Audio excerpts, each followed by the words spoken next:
ANMR ನ್ಯೂಸ್ಗೆ ಸ್ವಾಗತ. ಚಿಂತಾಮಣಿ ತಾಲೂಕಿನ ಮುರುಗಮಲ ಗ್ರಾಮದಲ್ಲಿ ದೂರಿನ ಹಿನ್ನೆಲೆ ಗುಣಮಟ್ಟದ ಡಾಂಬರು ರಸ್ತೆಗೆ ಆದ್ಯತೆ. ಚಿಂತಾಮಣಿ ತಾಲೂಕಿನ ಮುರುಗಮಲ ಗ್ರಾಮದಲ್ಲಿ ಸುಮಾರು 13.50 ಲಕ್ಷ ರುಗಳ ವೆಚ್ಚದ ಡಾಂಬರು ರಸ್ತೆ ಕಾಮಗಾರಿ ಕಳಪೆಯಾಗಿರುವ ಬಗ್ಗೆ ವಿಶೇಷ ಸುದ್ದಿ ಪ್ರಕಟಗೊಂಡ ಹಿನ್ನೆಲೆಯಲ್ಲಿ ಅಧಿಕಾರಿಗಳು ಖುದ್ದು ಇಂದು ಹಾಜರಿದ್ದು ಗುಣಮಟ್ಟ ಕಾಮಗಾರಿಗೆ ಆದ್ಯತೆ ನೀಡುವಲ್ಲಿ ಯಶಸ್ವಿಯಾಗಿದ್ದಾರೆ. ಗ್ರಾಮದ ಮುರಳಿ ಹೋಟೆಲ್ ಮುಂಭಾಗದಿಂದ ಹಿಡಿದು ಗಂಗಮ್ಮ ದೇವಾಲಯದವರೆಗಿನ 400 ಮೀಟರ್ ಡಾಂಬರು ರಸ್ತೆಯನ್ನು ಕೈಗೆತ್ತಿಕೊಂಡಿದ್ದು, ಕಾಮಗಾರಿ ಕಳಪೆಯಾಗಿ ನಡೆಯುತ್ತಿರುವ ಬಗ್ಗೆ ಸಂಬಂಧಪಟ್ಟ ಅಧಿಕಾರಿಗಳು ಇತ್ತ ಗಮನ ಹರಿಸುವಂತೆ ಗ್ರಾಮ ಪಂಚಾಯತ್ ಉಪಾಧ್ಯಕ್ಷ ಅನ್ಸಾರ್ ಖಾನ್ ಒತ್ತಾಯಿಸಿದ್ದರು. ದೂರು ಬಂದ ಹಿನ್ನೆಲೆಯಲ್ಲಿ ಕಾಮಗಾರಿಯನ್ನು ಸ್ಥಗಿತಗೊಳಿಸಿದ ಲೋಕೋಪಯೋಗಿ ಇಲಾಖೆ ಅಧಿಕಾರಿಗಳು ಮುಂದುವರೆದ ಕಾಮಗಾರಿಗೆ ಅವಶ್ಯಕವಾದ ಜಲ್ಲಿ ತುಂಬಿಸುವ ಕೆಲಸ, ಗುಣಮಟ್ಟದ ಡಾಂಬರು ರಸ್ತೆಯನ್ನು ಖುದ್ದು ಇಂದು ಹಾಜರಿದ್ದು ನೆರವೇರಿಸುವಲ್ಲಿ ಯಶಸ್ವಿಯಾಗಿದ್ದಾರೆ. ಕಾಮಗಾರಿಯ ಬಗ್ಗೆ ತಕರಾರು ತೆಗೆದಿರುವ ಗ್ರಾಮ ಪಂಚಾಯತ್ ಉಪಾಧ್ಯಕ್ಷ ಅನ್ಸಾರ್ ಖಾನ್ ಮಾತನಾಡಿ, ನಾನು ತಗಾದೆ ತೆಗೆದ ಮೇಲೆ ಗ್ರಾಮ ಪಂಚಾಯತಿಯಿಂದ ಮುರಳಿ ಹೋಟೆಲ್ವರೆಗೂ 100 ಮೀಟರ್ ಕಾಮಗಾರಿ ಗುಣಮಟ್ಟದಲ್ಲಿ ನಿರ್ವಹಿಸಿದ್ದಾರೆ.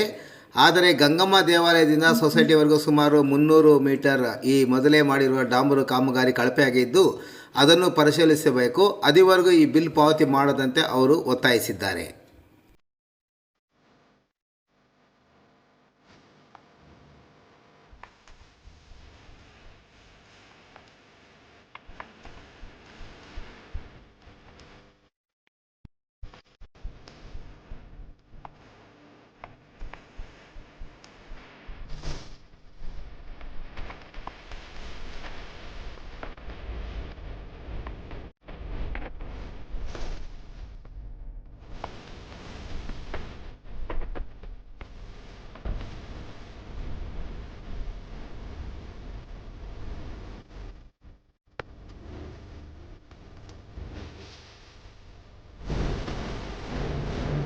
ಅಬ್ಜೆಕ್ಷನ್ ಮಾಡೋವರೆಗೂ 300 ಮೀಟ್ರ್ ಹಾಕಿದ್ರು.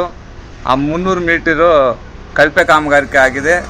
ಇದು ಪರಿಶೀಲನೆ ಮಾಡಲೇಬೇಕು. ನಾನು ಅಬ್ಜೆಕ್ಷನ್ ಮಾಡಿದ ಮೇಲೆ ಏನು 100 ಮೀಟರ್ ಮಿಕ್ಕಿತ್ತು ನಮ್ಮ ಗ್ರಾಮ ಪಂಚಾಯತಿಯಿಂದ ಮುರಳಿ ಹೋಟ್ಲವರೆಗೂ, ಅದು ಒಂದು ಥರ ನೋಡಿದ್ರೆ ನನಗೆ ಅದು ಸರಿ ಹೋಗಿದೆ ಅಂತ ಕಾಣಿಸುತ್ತೆ.